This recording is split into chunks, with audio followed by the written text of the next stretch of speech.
మనుష్యాణాం సహస్రేషు కశ్చిద్యతతి సిద్ధయే యతతామపి సిద్ధానాం కశ్చిన్మాం వేత్తి తత్వతః. వేల కొలది జనులలో ఏ ఒక్కడో జ్ఞానసిద్ధి కొరకు ప్రయత్నించును.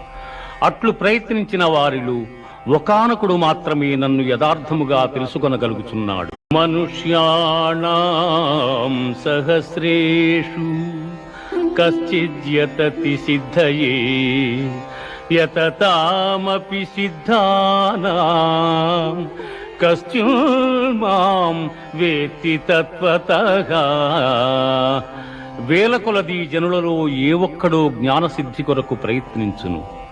అట్లు ప్రయత్నించిన వారిలో ఒకానకుడు మాత్రమే నన్ను యథార్థముగా తెలుసుకొనగలుగుచున్నాడు.